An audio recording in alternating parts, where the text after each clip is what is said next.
37장 1에서 17절.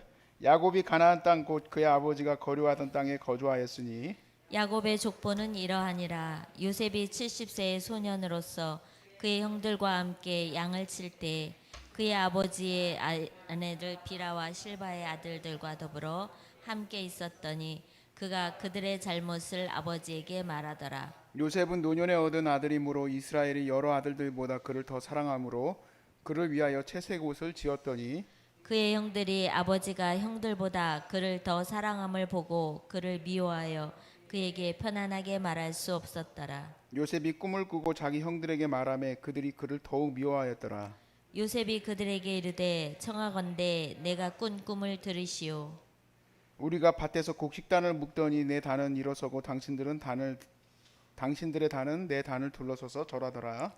그의 형들이 그에게 이르되 네가 참으로 우리의 왕이 되겠느냐 참으로 우리를 다스리게 되겠느냐 하고 그의 꿈과 그의 말로 말미암아 그를 더욱 미워하더니 요셉이 다시 꿈을 꾸고 그의 형들에게 말하여 이르되 내가 또 꿈을 꾼즉 해와 달과 열한 별이 내게 절하더이다 하니라. 그가 그의 꿈을 아버지와 형들에게 말하매 아버지가 그를 꾸짖고 그에게 이르되 네가 꾼 꿈이 무엇이냐 나와 내 어머니와 내 형들이 참으로 가서 땅에 엎드려 내게 절하겠느냐. 그의 형들은 시기하되 그의 아버지는 그 말을 간직해 두었더라.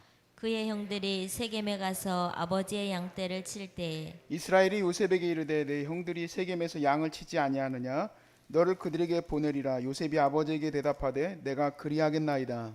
이스라엘이 그에게 이르되 가서 내 형들과 양떼가 잘 있는지를 보고 돌아와 내게 말하라 하고 그를 헤브론 골짜기에서 보내니 그가 세겜으로 가니라. 어떤 사람이 그를 만난즉 그가 들에서 방황하는지라. 그 사람이 그에게 물어 이르되 네가 무엇을 찾느냐. 그가 이르되 내가 내 형들을 찾아오니 청하건대 그들이 양치는 곳을 내게 가르쳐 주소서. 다 함께 그 사람이 이르되 그들이 여기서 떠났느니라. 내가 그들의 말을 들으니 도단으로 가자 하더라 하더니라. 요셉이 그의 형들의 뒤를 따라가서 도단에서 그들을 만나니라. 아멘.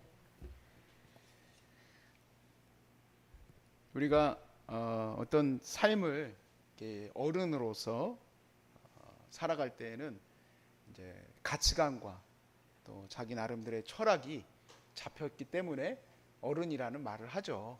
예.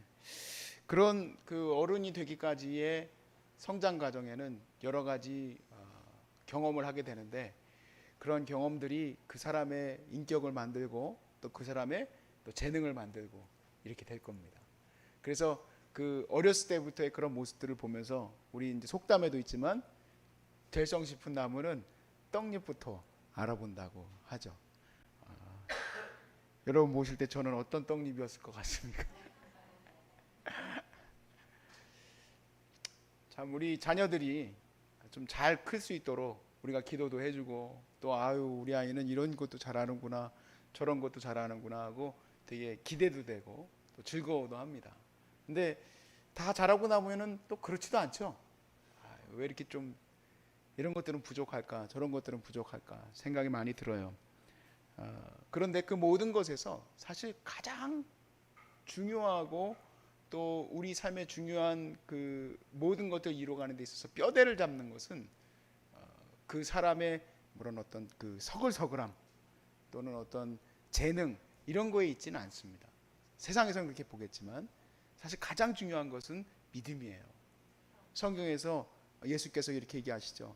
사람이 집을 지을 때 모래 위에 지으면 안 된다. 반석 위에 집을 지어야 한다. 근데 그 반석 위에 지은 집, 그 반석이 뭘까요? 바로 믿음이에요, 믿음. 다른 것은 부차적으로 쫓아오는 것이고 가장 핵심을 이루는 것은 그 믿음인데 그 믿음을 정말 과연 살리기 위해서 힘을 다할까? 다하지 못해요. 저희 부모님도 제게 믿음을 심어주기 위해서 어떤 막 무슨 성경 과외 교사를 붙여가지고 가르친 게 아닙니다. 제가 믿음이 세워지는 것을 위해서 어떤 대단한 일들을 많이 한 것도 아니에요. 어떤 부모님들은 보니까 가정 예배를 아주 목숨처럼 지키고 하시더라고요. 진짜 그 자녀들은요 믿음이 출중하기는 해요. 그냥 가지는 않습니다. 그런 시간들이. 그런데 저희 부모님은 그렇게 하지 못하셨어요. 왜냐하면 목회를 하다 보니까 본인들도 힘들어. 제가 목사 아버지로서, 제가 이제 목사로서 아버지가 됐잖아요. 우리 아이들하고 집에 가가지고 얘들아 다 같이 성경 공부하고 우리 같이 예배 드리자 할 것 같습니까? 못해요. 저 집에 가면 그냥 퍼집니다. 잠깐 애들 뭐 하고 있었는지 살펴보고는 30분 지나면 벌써 자고 있어요. 죄송합니다, 우리 아이들에게. 그럼에도 불구하고 그만큼 여러분들이 가정 예배를 드리고 이런 일을 한다면 여러분 복된 가정을 세우는 겁니다. 왜냐하면 믿음이 바로 그 인생을 세우는 주춧돌이 될 것이기 때문에 그래요. 오늘 말씀에 보니까 요셉이 등장하는데, 이 요셉은 사실 그 요셉의 성장 과정의 내용을 이 본문 37장에서 다 다루고 있다고 보시면 돼요. 그전에는 별로 것도 없고 37장에 이미 17살이 된 이 요셉이 등장하는데, 이 요셉의 그 가능성, 우리가 흔히 생각하는 그런 인간적인 가능성은 찾아보기 어렵고, 또 그렇다고 해서 믿음적인 것도 찾아볼 수 있느냐, 그런 것도 없습니다 사실은. 나중에 38장 39장 넘어가면서 요셉이 정말 믿음의 아이였구나, 이 아이가 믿음으로 자랐구나 하는 것을 우리가 알게 되는 거지, 여기 37장에 보니까 예수님처럼 뭐 성경을 가르치는 랍비하고 성경을 대화하거나 뭐 그런 내용은 없습니다. 다만 이 내용에 보니까 되게 밉상이에요. 자, 우리 오늘 밉상의 요셉을 가지고 설교를 해야 되는 거야. 굉장히 어려운 본문이에요, 그렇죠? 자, 요셉의 어떤 밉상, 얼마나 대단한 밉상을 가지고 있느냐 봤더니 형들과 같이 있었어요. 근데 그 형들이 비라와 실바의 형들이 있는데, 그 비라와 실바의 그 형들은 사실 본처인 라합과 레아의 형이 자녀들이 아니지 않습니까? 서자들이죠. 그런데 그 형들의 잘못을 아버지한테 다 가서 얘기를 하는 거예요. 근데 문제는 뭐냐면 아버지가 야곱이 이 요셉을 너무 사랑하는데 편애를 해요. 그러면은 안 그래도 편애하는 것 때문에 화가 나고 그 아이가 미운데, 거기다 아버지한테 고자질하니까 그 요셉을 사랑할 수 있겠습니까? 형제들이 당연히 그렇게 하니까 밉상이지. 근데 그뿐만이 아니에요. 꿈을 또 꿨어요. 근데 그 꿈을 꾸면은 자기 혼자 알고 있듯이 또 그 꿈을 또 형들한테 다 얘기해. 듣고 나니까 누가 들어봐도 이거는 형들이 자기한테 절한다는 얘기야. 또 누가 들어봐도 부모가 자기한테 절한다는 얘기야.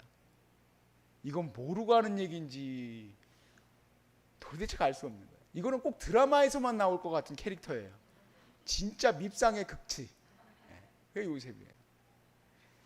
여기서 우리가 뭘 끌어낼 수 있겠어요? 그런 것은 없습니다. 다만 이 요셉은 나중에 밝혀지는 것처럼 그 아이는 믿음의 아이예요. 그러니까 여기에서 우리가 소망을 갖게 되는 거예요. 내 자녀가 특히 뭐 특출난 것도 없고 뛰어난 것이 없어도 우리 자녀가 믿음 앞에 서 있으면 그걸로 하나님 앞에서 온전히 쓰이게 될 것을 믿으시기 바라요. 인생에 얼마나 많은 고난과 어려움이 닥칩니까? 여러분, 우리가 다 그거 보호해 줄 수 없어요. 여러분이 쫓아다니면서 유산된, 아이고 네 며느리가 유산했구나, 어떻게 하냐 하고 다 쫓아다닐 수 있겠어요?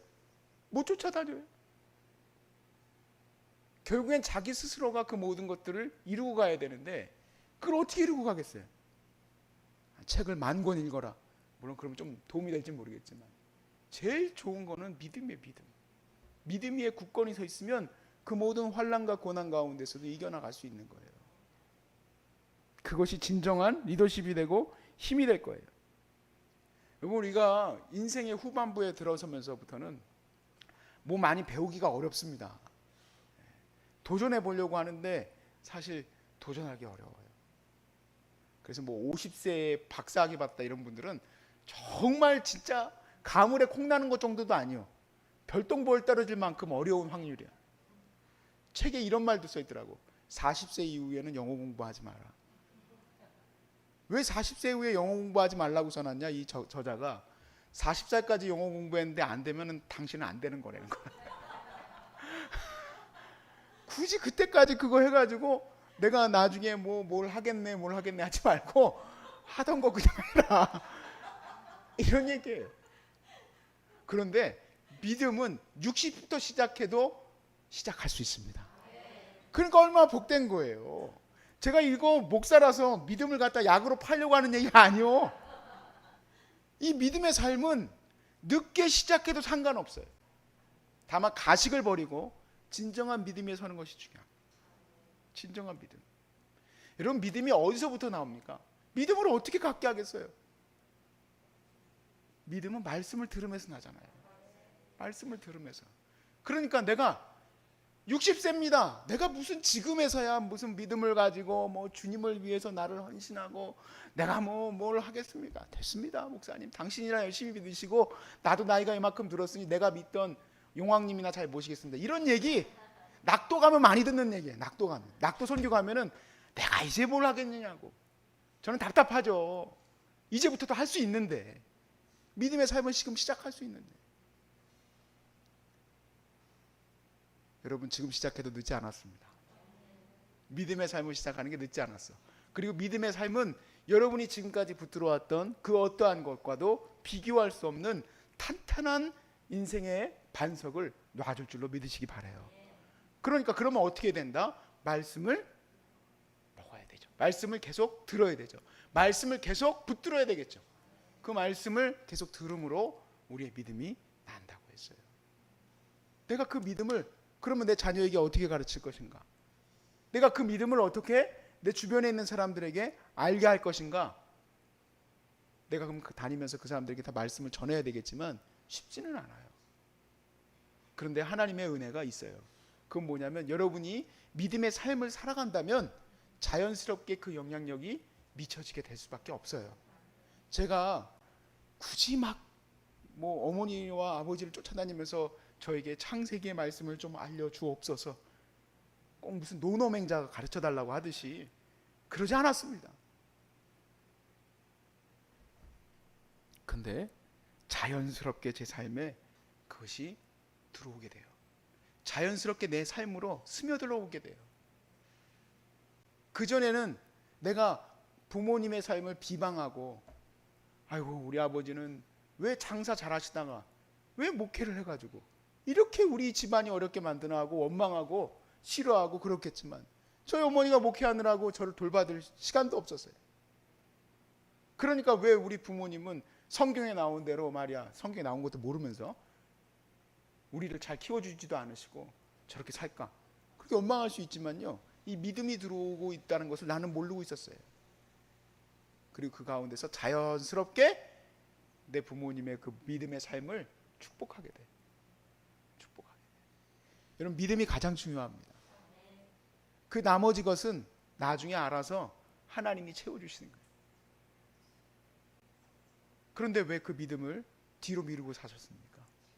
근데 그 위에 믿음을 우리 자녀에게 가르치는 것을 그렇게 소홀히 하셨어요. 그리고 내가 왜 믿음으로 살아가는 것이 자녀들과 내 삶의 주변에 있는 사람들에게 영향력을 미친다는 것을 왜 알지 못했어요? 이제 늦지 않았죠? 이제 주님 앞에서 온전히 믿음 붙드시길 바라요. 우리가 이사야서 말씀을 같이 나눌 때에 하나님이 계속 강조하는 게 뭐였습니까? 이집트를 의지하지 말고 하나님을 의지하라는 거예요. 하나님을 믿을 만한 내용이 무엇입니까? 그 증거를 대라고 너가 얘기를 해라. 차라리 네가 지금 살아가는 데 있어서 가장 중요한 것은 믿음이다라는 거죠. 여러분이 지금 여러 가지 인생의 고비들을 많이 넘겨오셨잖아요. 많은 것들을 넘겨왔어요. 그런데 정말 어려운 걸 만나셨어. 암이란 걸 만나셨어. 근데 이 암에서 이겨나갈 것도 답은 하나밖에 없어요. 믿음밖에 없습니다. 요셉이 앞으로 닥치게 될 노예로 팔려가고 또 감옥에 갇히고 여러 가지 어려움을 이겨나가는 데 있어서 답은 딱 하나밖에 없어요. 믿음이에요, 믿음. 그리고 그 가르침이 이스라엘의 후손들에게 알려져야 될 가장 중요한 주제예요. 너희들이 앞으로 살아가야 될 핵심적인 내용, 바로 하나님을 믿는 믿음이다. 하나님을 믿는 믿음이다. 그 믿음 붙들고 오늘도 여러분들이 승리하시길 바라고, 여러분의 그 승리의 삶을 여러분의 자녀들이 영적으로 느낄 수 있기를 또 축복하고, 또 그리고 교회의 그 믿음의 삶이 이 세상에 느껴질 수 있게 되기를 주의 이름으로 축복합니다.